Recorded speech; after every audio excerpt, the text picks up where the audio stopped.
요즘 MZ세대는 돈을 어디다 쓰고 있을까요? 물질적으로 풍족하게 사는 것이 인생의 목표다라고 말한 20대가 71%, 30대가 74%로 나왔다고 합니다. 추가로 더 많은 것을 구매할 여유가 있다면 더 행복해질 거라는 답변도 각 69%, 71%씩 나왔어요. 이처럼 해가 지면 지날수록 20대, 30대의 소비는 과시소비와 실용소비 두 가지로 양극화되고 있습니다. 특히 과시소비의 경우는 코로나 이후 주요 백화점 명품 구매 비중이 20대, 30대가 1등을 차지할 정도로 높죠. 한 백화점의 경우 명품 구매 증가율이 20대가 38%, 30대가 28% 늘어났다고 합니다. 이렇게 2030의 명품 소비가 드러난 이유는요, 인스타그램 같은 SNS를 통해 연예인이나 인플루언서들이 명품을 소지하는 것을 쉽게 접할 수 있기 때문인데요. 이 때문에 플렉스라는 용어가 젊은 세대 사이에서 빠르게 퍼져나오고 있습니다. 또한 미코노미라는 신조어도 생겨났다고 하는데요, 나를 탄 미와 경제를 탄 에코노미 합성어인데요, 1인 가구의 증가로 자신의 신념대로 하는 소비 트렌드라 그런 것 같습니다. 쇼핑몰, 중고거래 앱 등의 인기 검색어를 조사한 결과 명품과 같은 패션 상품이 가장 높았고요. 그 다음에 아이폰, 아이패드 같은 상품들이 뒤따랐습니다. 특히 아이폰의 경우에는 3, 4년 전과는 다르게 확실히 구매층이 늘어났다는 생각이 드네요. 아이패드 같은 경우도 대학생들 요즘은 다 노트가 아니라 아이패드 같은 태블릿 PC로 한다고 해요. 호캉스 열풍이 생겨났는데요.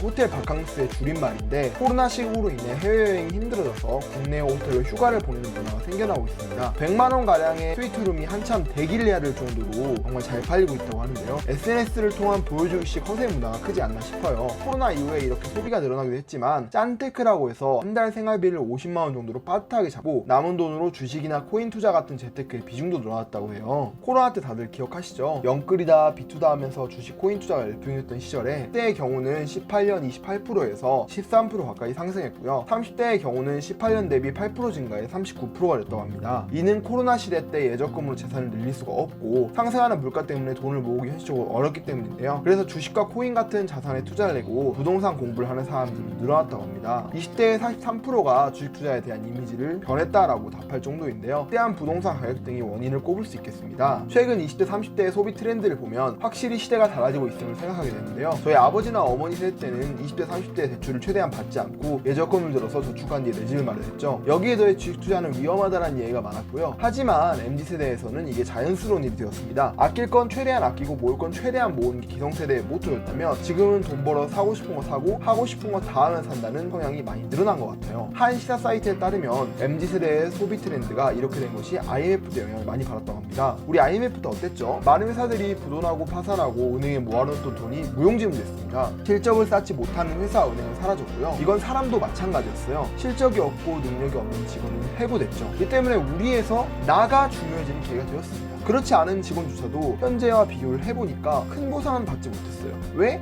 대기업에 다니는 과장, 부장보다 중소기업에 근무하더라도 투자 공부를 잘해서 집이랑 주식을 산 사람들이 훨씬 많이 벌었기 때문이죠. 그리고 지금 막대한 부동산 가격과 상승하는 물가, 그리고 현재 세계는 스태그플레이션에 진입하려고 해요. 내 월급은 그대로인데 물가는 계속 오르고 있죠. 카르페 디엠, 특히 현재를 즐기지 않은 마인드가 있기 때문에 이런 현상들이 많이 발생하고 있고요. 또 제가 20대 초반에 회사를 다닐 때 중소기업에 근무를 했었는데요. 그때 사람들에게 주식을 많이 알려줬어요. 근데 젊은 세대는 저를 진짜 좋아했어요. 근데 40대가 넘는 분들이 되게 저를 많이 찌푸렸어요. 헛바람을 넣는다, 이런 식으로. 그리고 회사가 작다 보니까 그게 회사 이사님 귀에도 들어갔나 봐요. 그래서 하다 이제 이사님까지 찾아오셔가지고 너나 주식을 좀 많이 벌어라, 그건 나쁜 거다, 이렇게 얘기를 하는 거예요. 담도시기도 이야기를 하시더라고요. 따지고 보면 이사님이 50대였는데 한국이 경제 고성장 시기에 가장 꿀을 빠셨던 분이 50대잖아요. 미국처럼 실리콘밸리 같은 기업 문화를 형성시켜서 후세대들에게 기쁨을 줘야 되는데 그게 아니라 번 돈으로 땅 사고 아파트 사가지고, 그래서 저는 되게 안타까웠어요. 청년들이 어떻게든 어른들이 올려놓은 부동산을 따라가려고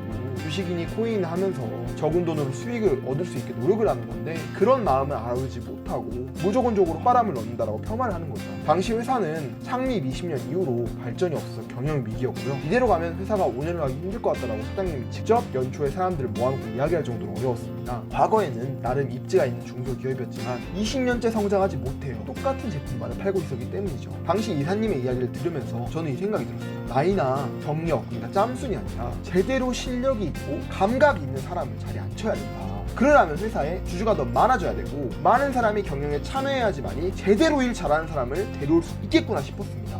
저의 경우에는 번 돈의 40% 정도를 투자하고 있습니다. 막연하게 다 쓰는 것보다는 이렇게 미래를 위해 준비하는 게 좋다고 생각을 해요. 요즘 같은 하락장에는 예적금이나 달러를 사는 것이 좋을 수도 있지만 저는 최소 10년 이상을 보기에 주식을 선호합니다. 수익률에서 확연한 차이가 날 뿐더러 어떤 면에서 보면 튼튼한 회사에 투자하는 게 은행보다 안전하니까요. 이거는 주식 투자를 강요하는 영상이 아닙니다. 다만 지금 청년들의 플렉스 문화가 같이 갈수록 나아지는 물건보다 갈수록 가치가 높아지는 주식이나 부동산이었으면 좋겠다 싶었습니다. 현실적으로 바라봤을 때 너무 궁핍하게 사는 것도 문제가 있지만 잘 조율해서 버는 돈의 30-40% 정도 미래를 위해 사과나무를 심어보자 하는 게 저의 의견입니다. 여러분들의 생각은 어떠신가요? 우아한 경제였습니다. 감사합니다.